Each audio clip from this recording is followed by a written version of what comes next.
Welcome, Lindsay. I just wanted to let you know that I do see you.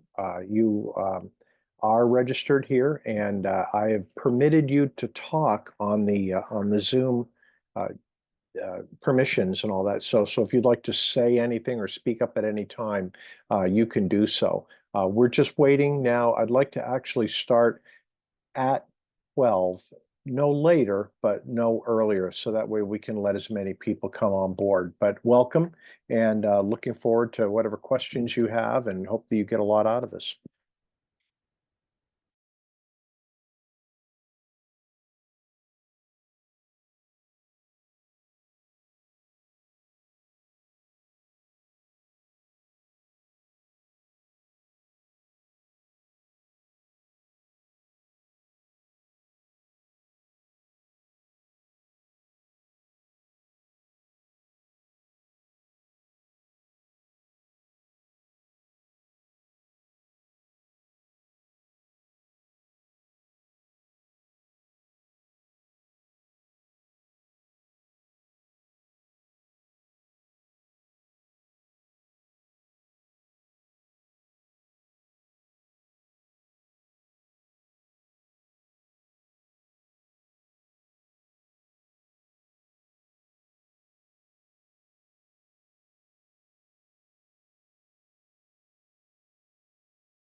Lindsay and Mary. Mary, we have two Mary Dufors here.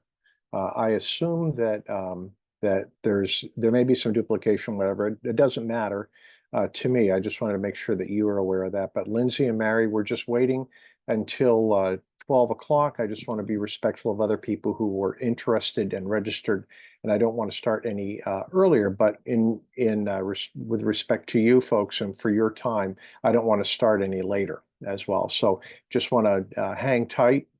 We can chat or whatever in the meantime, but I'm not going to begin the webinar for a couple more minutes, but it will be very, very shortly.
All right, folks, we have the video on, we have the audio on.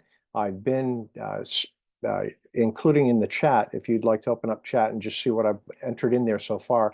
I plan on allowing everyone to go ahead and speak. I'm not muting anyone, but if you're not speaking or planning to speak, please put yourself on mute, and that way we won't be a distraction to anybody else. But I'd like to welcome you to our webinar. Here we try and do these every so often, several times a year, probably at least once a quarter.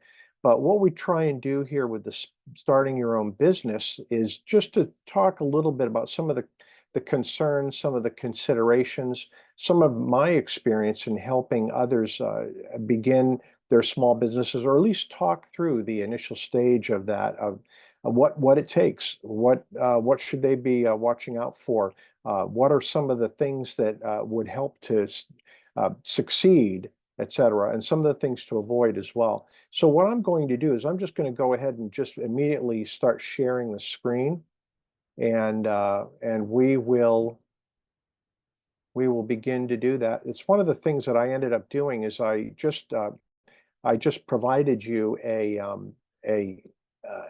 the link to our other workshops that we have here too. And this is that link opening up there too. I'd like to just go and instead of this, just go right to the slides here. And starting your own business, like I said, we offer this from time to time, and it's just a good 101, a good awareness for you. We're not going to go into any big legal or financial details on it, but these are some of the basic considerations that we've found people need to work through in order to understand whether or not they're ready to undertake their own small business. And I hope that you'll find that it's valuable. Anybody who registered, whether you attend or not, we intend to send you a video copy of this actual presentation along with the slide deck. So that will be helpful for you. We actually do that for any of our workshops that we provide at SCORE. So anything that you see that you think is valuable to you, great to have you attend the webinar, or if we have in person, because you can actually stop and ask questions, etc. But one thing that you're going to always get is you're always going to get the recorded version plus the slide deck. So if you have something going on, what you're going to be able to do is stop it, start it, stop it, start it, something you would like to go over again. You can keep on going over it again, but that's something that you'll have there.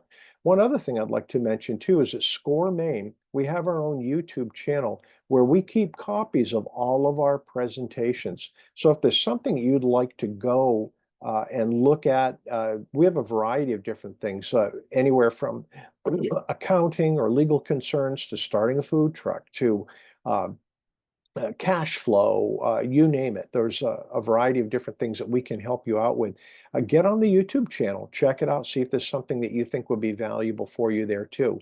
But also keep in mind and keep monitoring our various workshops that we have. We'll even bring in loan officers from banks to talk about this is how you go about a commercial loan, et cetera. This is what it would take, et cetera. Here are some of the things that we like, some of the things we don't like, et cetera. So, and if you would like to sign up for your own mentor, get on score.org. You fill out a very simple online form, and we'll be able to match you with someone who will be able to help you. And this is one thing about SCORE too, is that you're not only confined to Maine. What we end up trying to do, and I've done this myself, is that if I don't have the expertise, or if I find that we don't have the expertise in Maine, I have an entire nation that I can go out to. I've enlisted software engineers from Queens, I believe that was where he was based at. We have other experts from all around the United States. You also have experts here, not only for SCORE, but for the Small Business Administration, Small Business Development Center, SBDC. Go ahead and Google it. You have the Coastal Enterprise Institute, the Maine Technology Institute. You have a variety of different helps in addition to SCORE, all free, that can help you out. The Apex Accelerator that will be able to give you some insight in terms of obtaining eligibility for government contracts, all free, all anxious and willing and ready to help you. So without further ado, why don't we go right on and get into this. Now you can do this if you in the chat box the name and the nature of your business if you have it, or if you're planning to start it, the stage that you happen to be in, whether it's just an idea or if you've made the first inroads to it, and any key questions that you hope today that we will address. Now, just to let you know a little bit about how we're going to work and how we built the presentation, the blue slides, that's really the details. We'll spend more time in blue, but the green titled slides, that's going to kind of keep you up to date, and let me reduce this just a little bit. That'll keep you kind of on track and up to date, me as well. So if you'd like to take notes, that's perfectly okay. That'll help you too, but keep in mind that I will send you a copy of this entire presentation. Now, first of all, what are your goals? I think that this is something that we have plenty of people that they never get to. Look at the middle part. Why do you do it?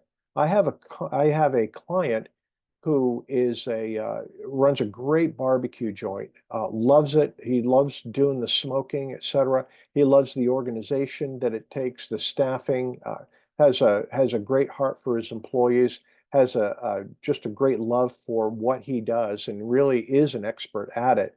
But his why is not because he is interested in barbecue so much as he wants to leave something. He has a disabled son, and he'd like to build up a business that he'll be able to sell, and then the proceeds would be able to support his disabled son long after he is gone, et cetera. The dad is gone there too. A kind of an interesting perspective, but it kind of gives you a little bit more of why, because the why can be very, very different as far as from business to business. But one thing I want to point out, the why is what keeps my client going in the winter months where sales are slow. In the other times where you may have some kind of an equipment malfunction or whatever, and you lose a lot of product or you really have to scramble, he reminds himself of what he's trying to do and what his ultimate goal is. And that keeps him fighting. And that could very well be what you keep in mind and what you want to do. An interesting thing would be, what are some of your whys? And you can speak up or you can put it in the chat. And like I said, I'm trying to, yeah, well, you don't have to chat if you'd rather not. Most people don't, as a matter of fact, but I want to make sure that you're able to do that.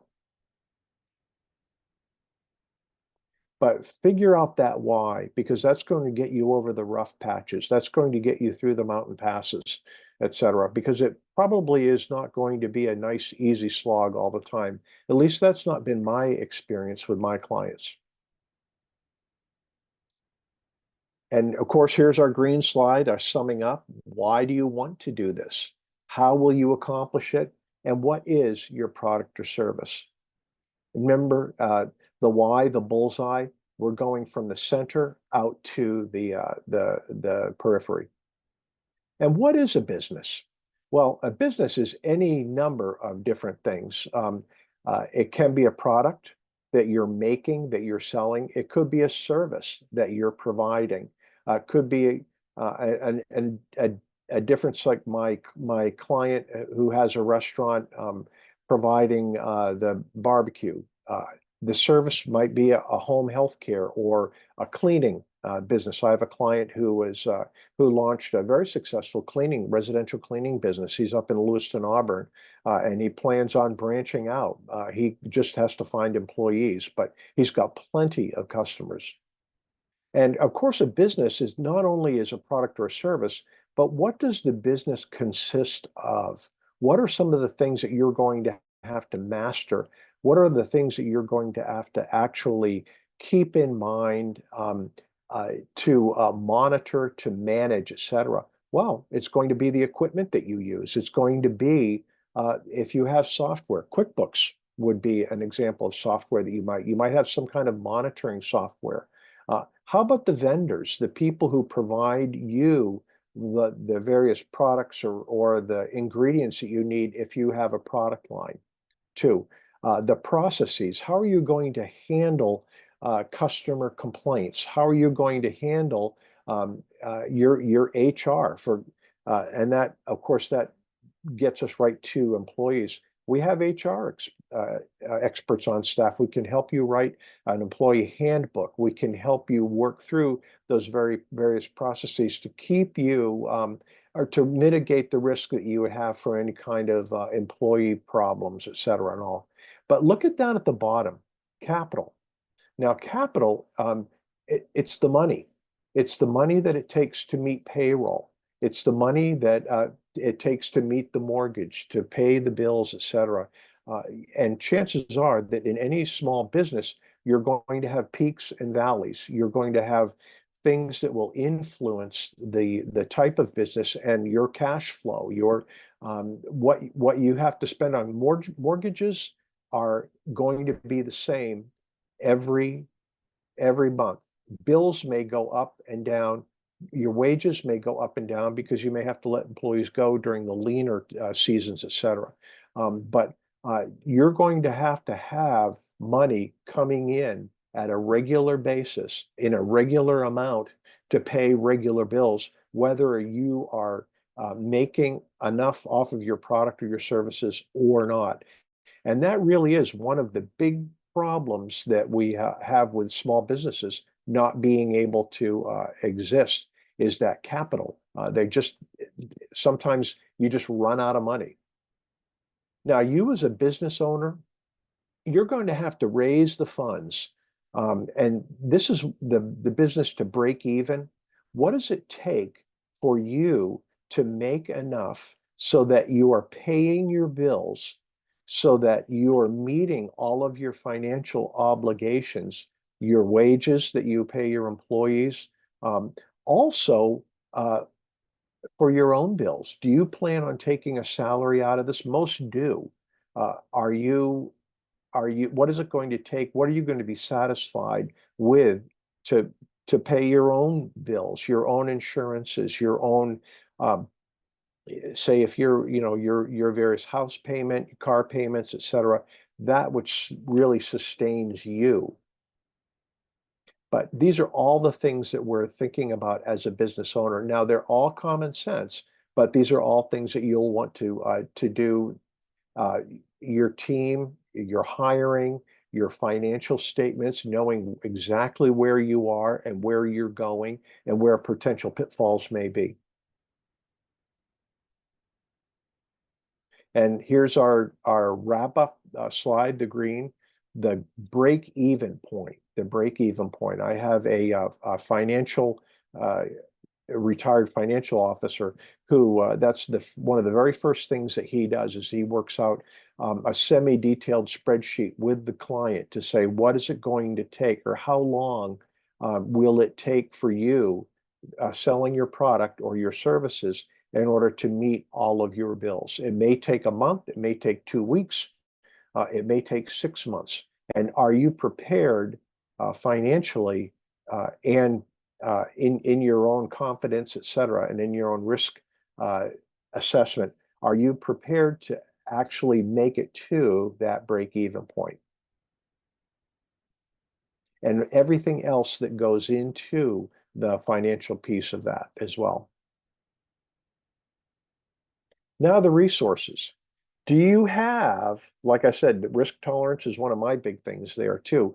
Uh, is this something where you're going to, it's not so much you are able to handle it, so much as how much are you able to handle? And that's a realistic assessment of yourself, but that's also a realistic assessment by people who know you. That's one thing that our mentors can help you work through. But you can also ask your friends, kind of trusted advisors. You already have them. It may be your parents, it may be a husband or a wife, it could be friends who know you. Is this something? Ask them if what they think that you're willing to handle, what you're able to actually go through. Now, personal experience is another interesting thing. I have plenty of clients who, and maybe not clients, but people who just want to talk through. Um, One person that I'm working with right now that she very interested in being an events coordinator and planner. And she has no experience in that, but it really is intensely interesting to her. Um, One of the things that we're working through is that perhaps rather than her starting out as an events planner with absolutely no experience, why not work for an events planner? Why not volunteer with an events planner and let them know, look, I'm just trying to get some experience because I want to know whether or not this is something that it's a good fit for me. I'm a good fit for it, etc. And my cleaning client, who's very successful right now, that's one of the things that we did is we contacted some other residential cleaners outside of his Lewiston, Auburn market. But what is it like? How is it? How do you handle customer complaints? What should I expect, et cetera? And one interesting thing is that this cleaner that we contacted outside of the Lewiston Auburn market, he's in Portland. We were able to have my client work with this other person, this successful person in Portland, for a couple of weeks to see what the business was like, and to kind of bend his ear and to substitute that experienced person's experience for the inexperience for my client. Uh, do you have talents? Do you have a natural bent towards these things? You may have a natural bent, say, for photography. You may have a natural bent towards art, that would allow that. And you may have particular passions, but remember, passions are largely emotional. So that's another thing that your trusted advisor asks them. You may have a passion for something, but see, you have to do some investigative work yourself to see whether or not that is a fit for you. Maybe you want to volunteer instead, and that would fulfill that passion. And of course, family support.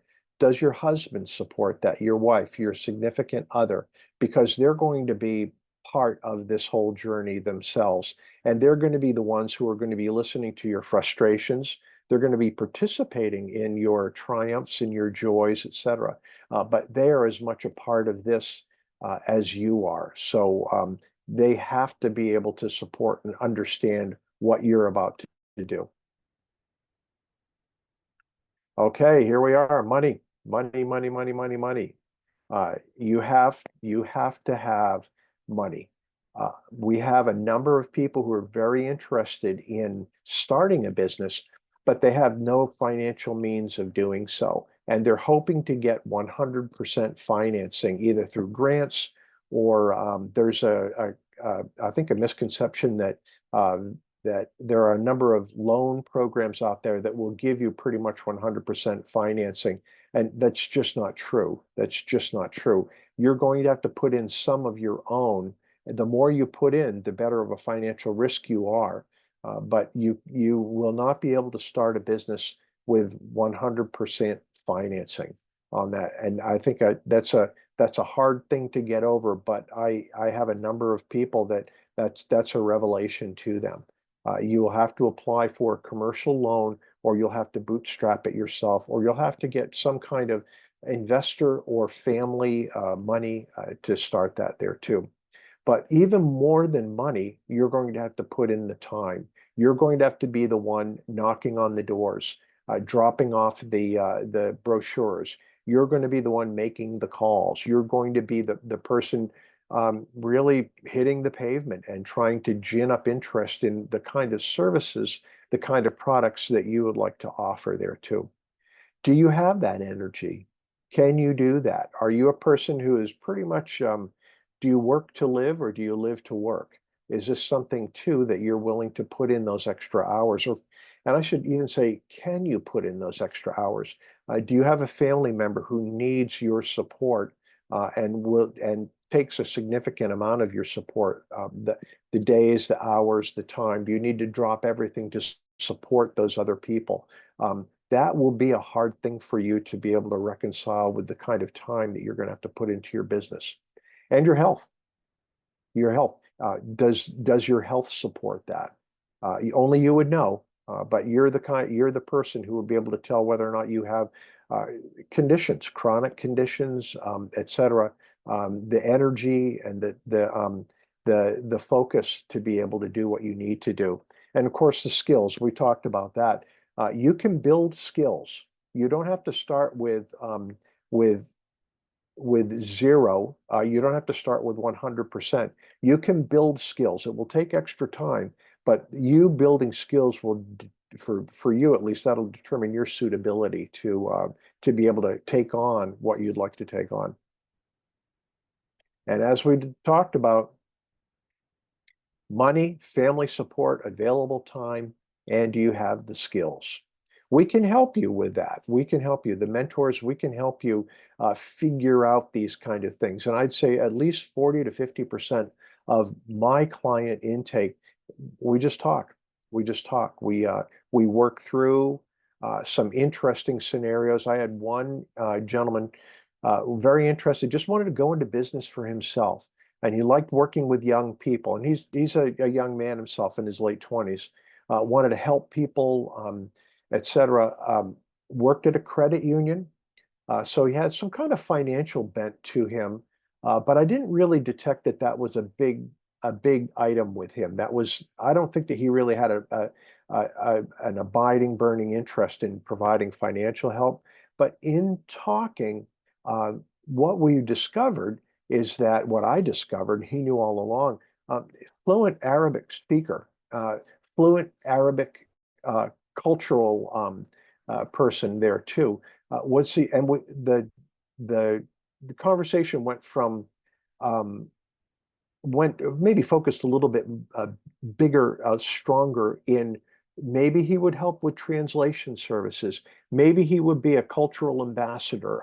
Maybe he could work with refugee placement. Maybe he could maybe he could be a mentor with the refugee and immigration NGOs because he has that language and culture, but which is so rare, really, in really in what we have here in the southern, central, and northern Maine.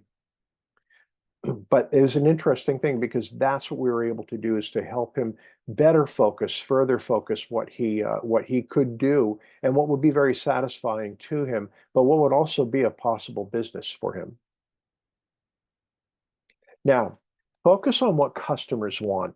What I get a lot from clients is what they want to do for people. And that's part of it. But what I'd like to say is that what do customers want? If anybody, if any of our participants today, do you have any teaching experience? And if you do, you probably remember something about student-centered learning. Now, it's not that we want to focus entirely on what students want, but we have to keep in mind what students want and how they learn, et cetera. I really transfer that to our customer focus there too. Not so much what you want to provide, but what the customer actually needs. And that talks to the no market need, the bottom part there too. Is it something you want to provide, but it's something that people are just not really that interested in? I know that you have a passion for it. You may even have some skill. You may have seen this work well out in Wyoming or in San Francisco or in New York City. But for some reason, people in Brunswick are just not interested, or in Bangor, et cetera. Um, so I think what you have to do is you really have to focus on, what do customers want? And that always results in research. You have to know, you have to figure out for yourself. You can get secondary research, which is something that someone else has provided, or you can actually start asking around. You can ask your friends, you can ask your family, you can ask people at work. What do you think? Is that something that you would be interested in? Now, and of course, I don't want to neglect the very top thing. You ran out of cash, failed to raise new capital, but we talked about that a little bit. But that I think that you understanding the market, understanding what a customer wants, that will take care of the cash part of it. And here's what we usually ask the client to figure out. Is there a problem? Is there a need? Is there something that is lacking that people want, that people need, that people will pay for, that people will be interested in? Um, how will you solve that? Is your solution, provided that you have a solution, is your solution really, is it something that people will actually pay for? Is it something that will be just right? Is that something, why does Holy Donut, what's the difference between them and Dunkin' Donuts? Now, the reason I say that is I just was at Holy Donut and I had a maple bacon glazed donut and oh boy, was it good. But very different than Dunkin' Donuts in that. But uh, they I think that that was one thing. What makes that so appealing? Because it's far more expensive. It's very accessible, But what makes it so much more appealing? Well, it's a potato donut versus a cake donut. And they're willing to ship all over the United States, which is kind of interesting there too. And maybe the flavors that they have, the options that they have a plenty of gluten-free, et cetera. That differentiates themselves. And those are solutions that customers are looking for. And I think that that's provided them a niche market. They just opened up a shop in Brunswick. So and that's where I went this morning. I'm in Woolwich, and so that's in my neighborhood. Whereas I would not have gone all the way down to Portland to get something there. So those are some of the things that I see that you would want to think about. What makes you different, and why is your solution so unique? What is the solution that you're providing that will, by research, you've identified people are going to be willing to pay for? And how about your customer? Is your customer, does it matter their age or their gender? Uh, like I said, with Holy Donut, they put an outlet in my area, and so I was able to get to it, and it was accessible. I would not have done it if I had to go all the way down to Portland to indulge there too. So these are some of the characteristics that you're trying to identify. Politics, causes, and goals. That would be another thing. One of the things I wanted to point out too is that we regularly travel to a camp in New Hampshire, and we always we go through steep falls, and there's it looks like it's a great location for like a general store right there. And I think it serves them very, very well because it's probably about 7 or 8 miles up the road to another crossroads where you'll actually be able to get groceries, gas, etc. But this one particular store always has a political um, uh, big flag or something like that on the side that's easily identifiable and readily identifiable right from the road. Um, is that what you want to do? Do you want to be identifying yourself with a cause, with political candidates, et cetera? You may. That would be entirely up to you. But I would say that you would be alienating those potential customers who are on the other side of the fence. Now, like I said before, I'm not going to tell you what to do, but just realize the implications of your alignments uh, in your business. It may be exactly what you want, but I don't want you to go into that just thinking that everybody's going to love your cause or love your what you want or what you advocate. Keep that in mind. That is customer-centered, um, a customer focus that you have. That's not your focus. And your focus, remember, that may not be aligned with the customers that you're trying to reach. And that will be, that'll definitely negatively affect your market share. And this is just a quick um, kind of a matrix there where we're trying to get you to think about your value proposition. What is your value proposition? Why are you valuable? Does a customer, why would they choose you over a competitor? What have you to offer that will be so unique to the customer? And your values. Now, I thought this is always going to be an interesting part here because this is one thing that I've noticed. Uh, do you here? There are some things that that it's not technical, it's more feeling, and I've seen this particularly in cell phone as cell service providers because I always see they're talking on the telephone, but they're always smiling. There may even be like a small vignette of someone who else they're talking to, like a FaceTime type of thing, where the family or the kids are there, etc. Um, your particular product or service, it's not only what the technical aspects of it, but you associate it with certain things. You associate it with perhaps with the great outdoors or with a particular coziness. It's a feeling that your customer is likely to experience.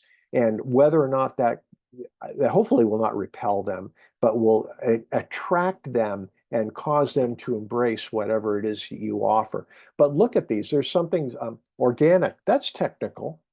Um, Fresh. That's technical as well. Maine made. That's kind of technical there too, and quality. But what about friendly? And of course, that's not only your employees, but that's the atmosphere that people have when they come in. I've never been a fan of the walking in and somebody shouts out "Hi" or "Welcome to" whatever. I just it kind of startles me or whatever. But that seems to be a particular thing that some businesses will try. Uh, but think about these things, and of course, look at the bottom there too. World's best cup of coffee, uh, uh, world famous, whatever. Sure, maybe not world's best cup of coffee, world famous, maybe, but you better be able to back it up, or maybe you can use it like a tongue-in-cheek type of reference. But this is all part of your brand, and a brand is what people it's kind of like what people feel about you, what comes to mind when people start thinking about you and your product and your service. And again, customer focused. What you want your customer to be feeling about you and associating with you. And this is something that doesn't just happen. This is something you have to think about and what you're going to be able to bring about and engender in that customer. It's not what you think, it's what they think. Have I said that enough? It's not what you think, it's what they think. Now, these are some of the points that I would ask you if I was your mentor that we'd be talking about. And you see that things are getting steadily more detailed. It's not just that this is great and everybody will love it. And that will never, that not only does it not fly with a customer, but if you're going for any kind of commercial lending, you're going to have to make a pretty strong case and you're going to have to be able to e- experience or at least show what you've done to try and nail this down. And one thing I'd like to do at this particular moment, I just want to double check, and I don't want to make sure that I'm I'm going to look at the chat, and I don't think that we're missing anything so far. And you can see how you probably could see that right on the shared screen.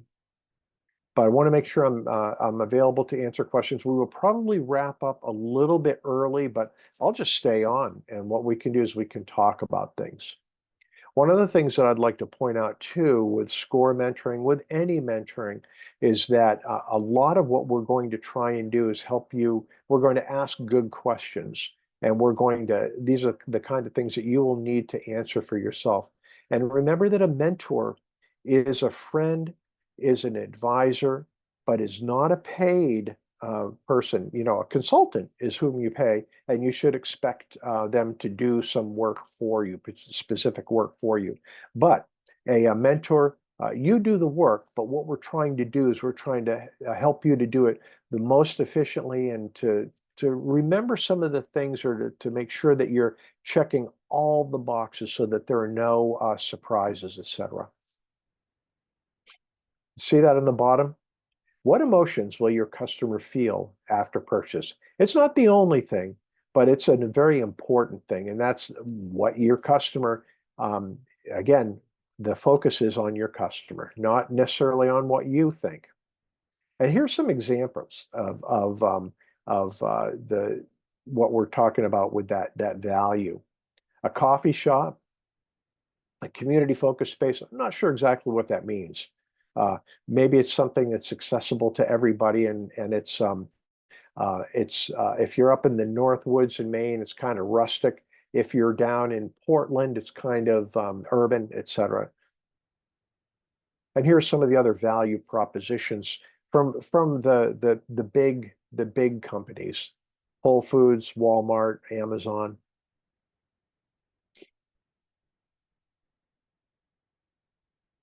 Again, your value proposition. Your problem, that is what you're trying to, what the customer perceives to be a problem, what they need or what they want and that they cannot get, what your particular solution is and why that will be valuable to the customer. And of course, what is that customer, et cetera. And you can see it's not necessarily a progression, is that they all overlap and they both affect each other. They all affect each other, I should say, all three. How do you test it? How do you test whether or not you're on track? Well, what's an open-ended question? It's something that's not yes or no. It's more of a why would that be important to you? How how would this particular um, way of solving your problem be valuable to you? These are you've had them in job interviews. You've had them when you need to get more information. A yes, no may be appropriate in some situations, but you need information. You need that research to do that. And it's really an ongoing thing. Your value proposition, um, it'll be done for a while, but it's something that's kind of a living document. And that's what you really should be able to do is to think about, is your value proposition, is it simple enough? Is it detailed enough? Is it so broad that you're trying to hit all of your target markets, all of your market segments? You're young, you're old, you're retired, you're still working, you're blue collar, you're white collar, you're male, you're female, uh, college student versus uh, uh, family versus single, working versus college student, et cetera. These are things that you sit down and you write them down and you try and figure that out because these intellectual uh, exercises are going to help you to understand your target markets, but also to better position your product or your service, to maybe even change your product and your service.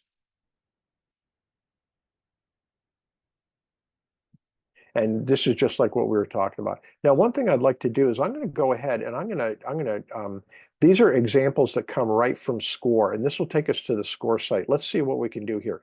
How to write a value proposition. Let's see if that'll take us. There we go. This is on the score.org website. And like I said, I'll send you this whole slide deck, but that will give you these hot links there too. As we go back to the slide, hopefully. Right to the very beginning. That's okay. We'll just go ahead. But you can see it with those other hot links. I don't want to go through those every hot link, but that's just good example that once you get this slide deck, you'll be able to see all of these. And that's a good point too, is at score.org, we have a ton of these articles. We have templates that will help you. We have spreadsheets that you can use. These are the kind of things that we just want to help. And it's all free. You can download, you can use as is, or what you can do is you can modify them to be more helpful to you. Now, your team of professionals. I'm not talking about your employees, but these are the people who are going to be able to help you to not only start but sustain your business. Now, a business mentor, that's somebody like me. That's somebody like all the volunteers that we have working throughout Southern, Central, and Northern Maine SCORE chapters. Do you have an attorney? Do you have someone you trust? We can give you some names on that. Of course, attorneys, they cost, but it's going to be important for you to have an attorney who you can talk to, who will help you set up the paperwork, who will be able to provide you valuable advice. Banker. Now, most of you already have a banker. If you have a bank account, whether it be at a credit union or at an actual bank, you may have a personal account there too, but more often than not, they have commercial sides to that with commercial lending officers. You can make an appointment and talk to them, say, I'm thinking about starting my own business. I would like to talk to you. I'd like to give me 30 minutes. And what I'll do is I want to throw some ideas at you. And I'd like to ask what it would take to get a commercial loan.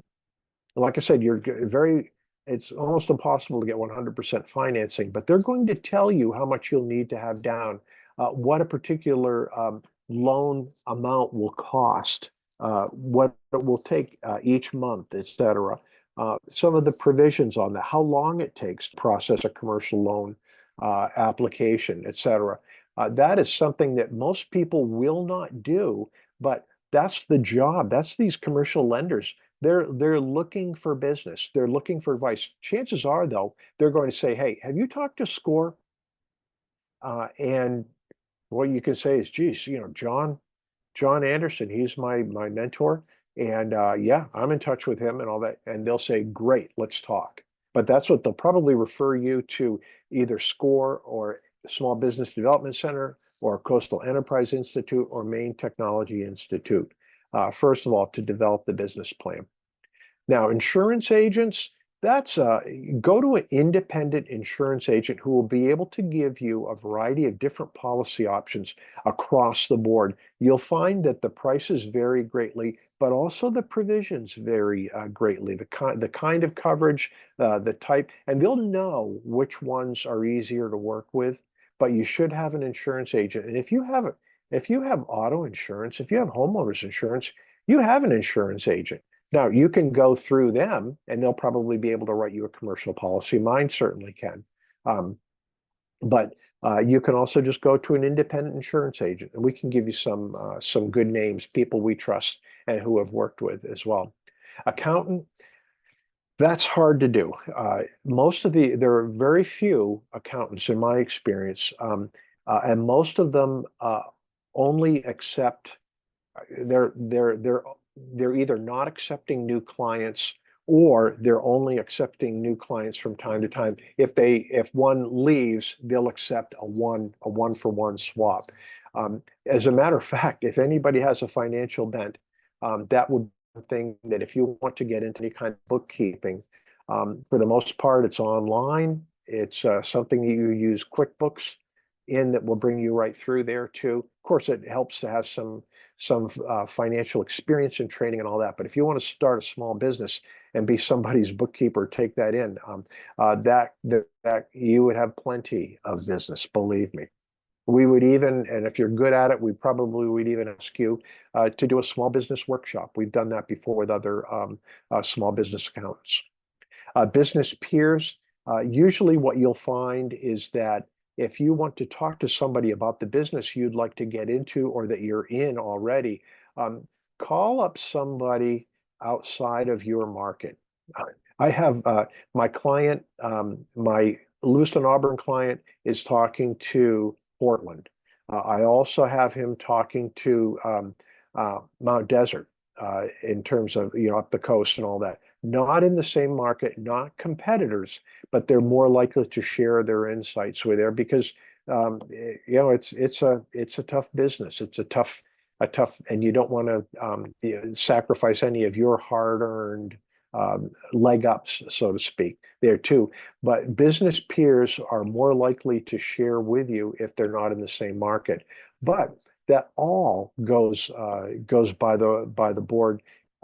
If you become part of a trade organization, we have excellent trade organizations in Maine. We have one for building contractors. I have a client who is a merchant mariner, and what he does is when he comes back after a cruise, he owns a construction company, and what he does is he uses a lot of his income to fund the construction company, but at least initially, now it's on its own. And what we were able to do, we gave him what he considers to be a huge advantage by saying, pay for the membership in this trade organization. It's probably about $250 a year, but you have access to workshops, symposiums. When you contact a potential competitor, you're contacting them as a member of the trade organization and not as a competitor. So you're more likely to get the good advice and the good insights and all that. It's worth it. My background is a lot of public relations, and I've been a member of the Public Relations Society of America. It gives me some good training, gives me some good insight. I'm a member and a board member of the Maine Public Relations Council. Again, good insight, good things that I expected to find out, but plenty of things that I had no idea about. Gave me a good leg up on AI, as a matter of fact, and I wasn't looking for that, but I have about as much as that as I can handle, and it also brings me into other symposiums and all that where I can participate. And that can be up to you too. There are plenty of trade organizations. Now, insurance, this is one of the things that we're finding is more and more important. We used to think that just starting a limited liability corporation, LLC, because that limits any liability to the business's assets, and you can't go after your personal assets. Um, it's you want to have that, but you also want to have a blanket liability policy. And we have a variety of ideas on that. We have a number of retired independent insurance agents who are on staff as mentors at SCORE. And that's what they're advising us. Now, they don't have any, they're not, no axe to grind. They're not making any money. They're just saying that they find that a limited liability corporation, along with a liability policy, blanket liability policy, is going to give you the kind of protection that you really do need and that you should have. But these are some of the things that you'll do here. Now, security bonds, that's an interesting thing that I've just become aware of, is that it costs. These are insurance products, right? Did you know that SBA offers a low or no cost surety bond program?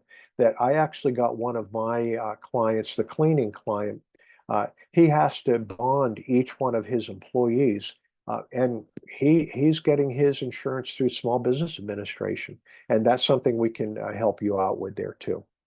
Motor vehicles, that's another thing. If you're using your vehicle or a vehicle for any kind of your business, that you'll want to be covered for that as well. And of course, the other things, of course, you can see the various pieces there too. My barbecue restaurant client, that's one of the things, liquor liability. Should I serve beer? Do I want to serve mixed drinks? He just said he's happy with just serving a selection of beers and all that. But that's a whole different insurance liability policy rider that he needs to add on there, and it increases costs quite extensively there too. He also found that having various events on his property, that also introduces some additional insurance liability that he was not aware of, that you just need to be aware of too. Ask your insurance agent to make sure that you are adequately covered. And the regulations. Uh, this is something that you'll be able to find on your town or city website. You should be able to. And Maine has a great site that provides a lot of good information that you'll be able to make sure that you're on the up and up. One of the things I'd like to talk about too is state and federal that I've just run into. We have some clients we were advising they're running a very successful urban apparel, they call it. It's hoodies, but real high quality, really a nice hoodie. Maybe not my style, but I'm not their target market either. And they've determined that. They've done the research on that. The only thing they didn't do the research on, which was very easy to do because it's right on the Maine state website, and it will show you how to start collecting what kind of sales tax you need and how you would go about collecting it. They've not done anything with sales tax for 2 years. And that's something they're catching up with. We were able to advise them on and just provide the website there too. But that's them not adequately researching something that was very easily researchable, and that they just need to stay squared away on that there too. We assured them that the governor had no qualms about going after them, even though they had the best of intentions. So these are all things that you can figure out, and we can help you out too. We can steer you towards the sites, the URLs that you'll need, etc. So now remember, town or cities, they vary from town to city. What is regulated, what isn't. Some towns are very high regulation, others are not. And I think that that's one thing you'll find. Portland, very high regulation, whereas Lewiston, not so much. And for the same things. And that's something you'll need to do. You can't wing it. But it's easy to find out. It's easy to find out. And it's just a matter of you getting online. Even better, giving them a call and say, this is what I'd like to do. I would like to start this particular type of business. What kind of regulations am I going to look at? I know I have your website, but I'm really anxious to make sure that I do this the right way by the town, etc. Hopefully, I've impressed upon you the how important it is to get this right. I look at that sales tax every single time, and I say, oh my gosh, that's two years that they need to catch up, and they will. And we're glad that we caught it. Now, immigration laws, let me just a quick thing, because I look at this and it just brings to mind, we have quite an influx of immigrants that are coming in. Can you employ them? Can you employ them for this first 6 months? Whether you agree with that or not, you need to know the laws on that. ADA, disability access. That would be for not only access like coming through a door, a walkway, or a ramp or something like that. What about your website? What about your website? Because that has an access piece to there too. Some things for you to keep in mind, and these are all not only are they common sense, obviously, but these are things that we have experienced with our clients. This is a result of real world experience on there. And of course, our wrap slide here in the green, WRAP, regulations. Your own team, not your employees, but your trusted advisors and your insurance. And we can help you out with these things and help you out, make sure you don't lose or miss anything. Now, these are the types of businesses. Sole proprietor. We've talked a little bit about the LLC, the single member, uh, and I'm not going to go into any great detail between an S corp and a C corp, S corporation or a C corporation, because most of what we see are either sole proprietors or the LLC, the limited liability corporation. This is all online in Maine, and Maine tries to make it very simple enough so that they assume that most people can work through it themselves. Other people don't feel comfortable with that, and they'd like to get an attorney involved in there, and you certainly can do that. My personal preference is to take a client through the LLC site on Maine and then have them decide for themselves whether or not they'd like to enlist an attorney or not. It's entirely up to you, but it's something that you can look at and decide for yourself there too. Sole proprietor, you have none of the protections that an LLC provides in terms of like limiting liability to the small business versus involving your personal assets there too. But like I said before, the right combination is the LLC plus a blanket liability policy. But there's an expense, an initial, and then there's a yearly expense that comes along with the LLC. Now, a partnership, when a partnership it's obviously more than one person. A partnership, you need to get an attorney involved, and you need to get an attorney involved because you're going to be working up an operating agreement. And an operating agreement, Maine law requires it. Nobody's going to become looking for it, but you need to have it because you experience that if there's ever a disagreement, if there's ever something where a partner just says, I've had enough, I'm moving to wherever, and you can go ahead and run this business on your own. how do you cash out? Or do you cash out? Or do they continue to receive some degree of income? What kind of partnership, what kind of decision apparatus will they exercise? Do they even get a chance, or do they have to remain silent now that they're out of the picture, but still receiving an income? Or do they do you just have to liquidate and then provide that to the partner? These are all things you have to answer ahead of time. You don't wait until you're right smack in the middle of the dilemma and then kind of figure it out. And Maine has a sample operating agreement that you can look at. It's right on their LLC website. The other things you can see, the general or limited liability partnership. These are all things that I'm going to, aside from the LLC, everything else, I'm going to ask you to talk to an attorney, talk to a tax accountant, because C Corp and S Corp, they're going to have tax implications. Not so much anything with LLC, but the C Corp and the S Corp will have tax implications, and you need to talk to the tax and the legal experts on that. And here's the partnership. And I kind of jumped the gun a little bit on operating agreements, but boy, is that important to get that right, because that's what we see is that people who don't take this seriously, who don't actually get ahead of this, you're going to be sorry, or you could potentially be sorry, and very sorry at that too, because it's going to affect your business. It's going to affect your relationship, and you just want to make sure that you have this ahead of time.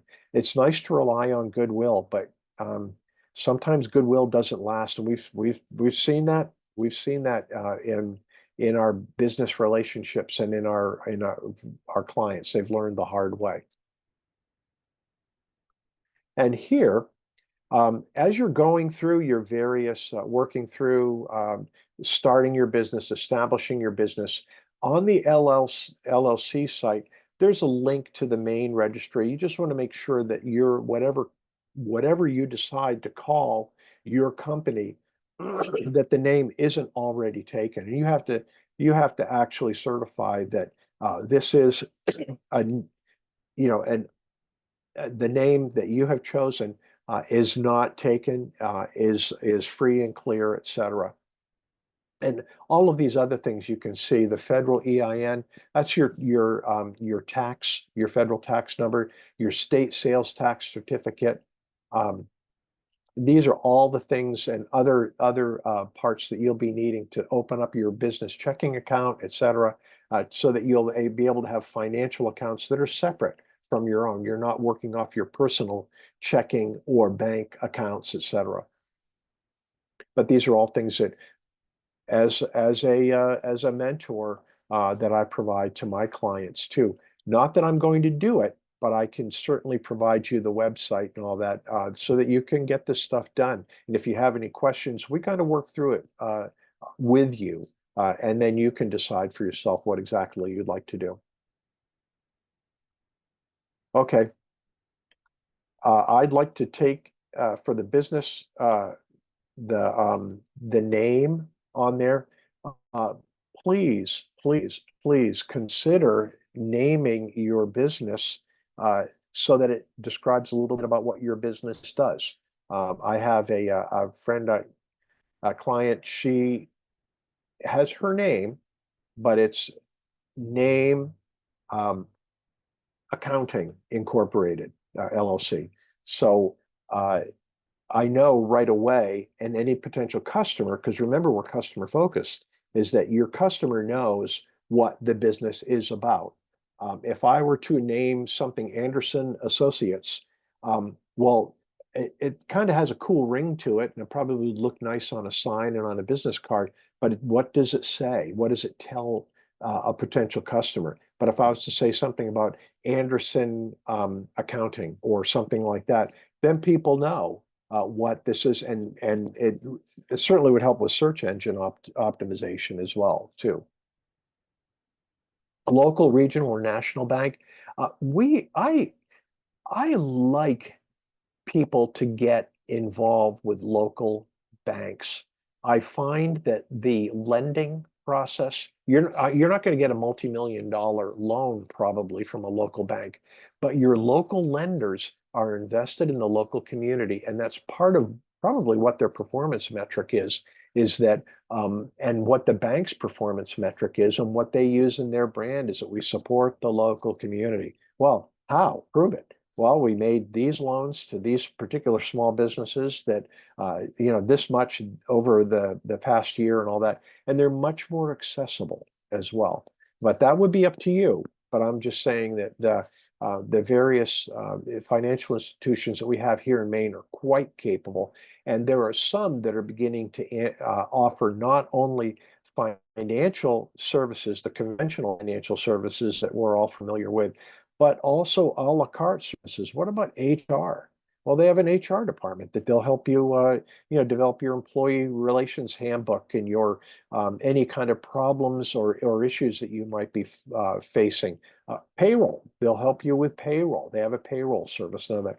And I see this growing too because the business is there. Maybe they would help with I'd love to see them help with accounting because, as I said before, is that it is hard to find business accounting and bookkeeping, and maybe we'll see more of that actually happening there too. Okay, and of course the funding. Remember, this is where my friends say that that break even point. Okay, what is it going to cost to get out the gate? And then how long is it going to take for you until you are able to pay all your bills and break even? Uh, Longer is what I was going to say. Just like construction, how they just added an automatic 10% uh, extra because you just don't know exactly what you're going to hit as you break ground. And this is where we help you with a 2 to 3 year cash flow projection. As a matter of fact, that's what most lenders will actually require. And we have a spreadsheet where we can, it'll be each year, and you can put that in your projected revenues, your projected costs, et cetera. It'll be projected. It may not be exactly right, but you'll get a much better idea. And if you're going for a commercial loan, they will require that. And of course, where do you get the money? Like I said, you're not going to find 100% financing. And it's not going to be just you convincing somebody that it's such a great idea that they're just going to shower you with money. Most people will use a significant amount of personal savings. Perhaps they'll cash in an insurance policy or a 401k. Um, Maybe friends and family, although we kind of try and steer people away from that because there's usually an emotional tie that that could be a hindrance to that. Grants, um, grants are hard. Grants are hard. I think people think that grants, there are a lot of grants out there. It's free money. It's you don't have to pay it back. And of course, that's the whole thing about a grant is that it's a grant. It's something that you can have. But they're usually the granting organizations will give grants that are in line with their mission statement. It's not just to do whatever with whatever. And it's competitive. And it's usually one time as opposed to recurring grants. And they're hard. And I've just seen clients, some have done quite well with that, and others have been quite heartbroken with all the work that is required to go into that, the restrictions, et cetera. But grants are probably less of an option than you may think. But certainly they're open to you, and I don't want to steer you away from them. I just want you to realize that how hard they can be to work in there. Um, Venture capital, we rarely see that with small businesses, but it is available, and we do have some contacts who would be there. But that's usually for some pretty quick payoff, pretty big payoff, et cetera. And of course, loans. Your personal credit score will be part of any kind of a commercial loan. And I have plenty of clients who don't realize that. Bootstrapping. Bootstrapping. Bootstrapping is self-funding. Uh, can you sell enough of your product or your service to sustain you?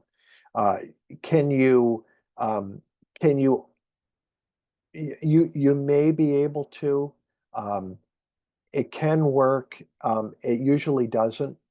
You usually need more than what you're able to actually um, generate through bootstrapping. And like we said before, is that that's a major problem with new businesses, and when they why they go under is because they don't have the cash to keep buying the product or funding the service, et cetera. And they hit a wall, and they're not able to get the loan. Of course, they don't qualify for grants, et cetera. And they're at a loss, and they just can't, they have orders coming in, but they can't fulfill them. And then, of course, the customer goes elsewhere. Here's part of the bootstrapping. My daughter-in-law, she runs an events florist business in Washington, D.C., and she moonlit,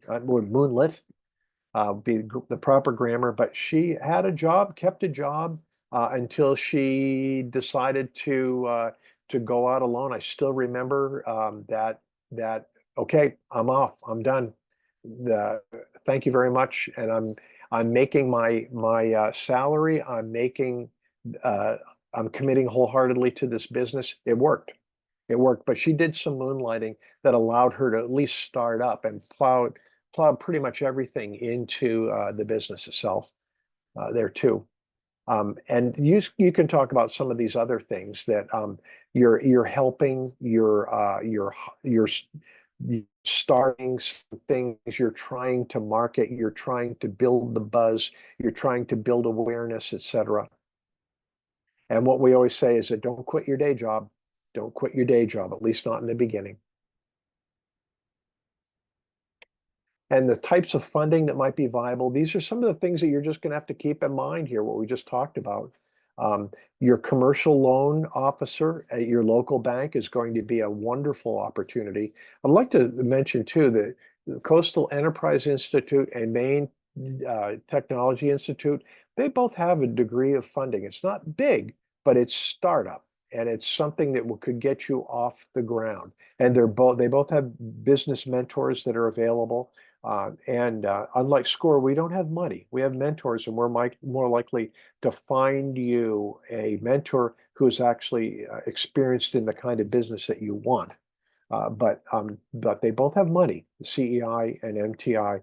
Google them, and you can get in touch with them, and they're willing to talk with you, etc.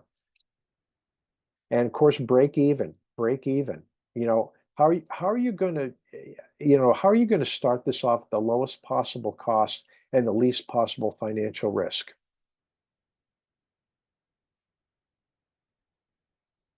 And the financial statements, um, that's what I want to urge you to stay on top of this. You have monthly, you have to, just like you with your personal accounts. If you can't do this with your personal accounts, it's going to be extraordinarily difficult for you to do it with a more complex business account with higher risks, et cetera. So something you really need to get a hold of. Now, these are hot links here. I'm not going to do to bring them to that, but these all are representative of things that are available to you right now on the score.org website, where you can download these templates that you can use and put to work immediately. And this will be part of the slide deck that I give you. Now, the business plan, this is something that we help most people with. Business plans can be very, very short, but they can be very, very long and detailed. We have sample business plans, short and long, on score.org that could be helpful to you. And you can see problem, solution, market, competition, financial forecast, the team and business model. Okay, these are all things that you can, that the business plan templates that we have online, they'll take you through. It's kind of like a business plan 101. You'll need some time to work through them, but eat that elephant one bite at a time, and they'll take you through, and you won't miss anything. And this is something too to keep in mind. The business plan, who is it for? Well, the business plan is primarily for you, but it's going to enable you to talk to a lender, a commercial lender, because they'll want to know all of this. any potential partners that you have. Um, and a business plan, you should be able to produce that for your potential employees, for anybody else who's interested. These are all things that will enable you to talk convincingly and and and authoritatively to the people who you'll have to deal with, your manufacturers, your distributors, any of your anybody who's interested in the kind of product or service that you offer. But it's primarily for you. And this is kind of an interesting, just a quick diagram of what we've been talking about all along. You're customer focused, you've got a customer problem, you know your market segmentation, you know about them, you've done your research, you know whether or not your solution is actually viable. You've developed the right value proposition or propositions for your market targets. Um, and testing, et cetera. And it's your business plan. That's where you're putting it all down and together, what you need, et cetera. Now, your business plan is a living document. It's something that you'll be keeping together. More likely than not, it'll be busy. It'll be something that is detailed. It's something you can continually refer back to say whether or not you need to either change the business plan or you need to refocus in order to follow your business plan.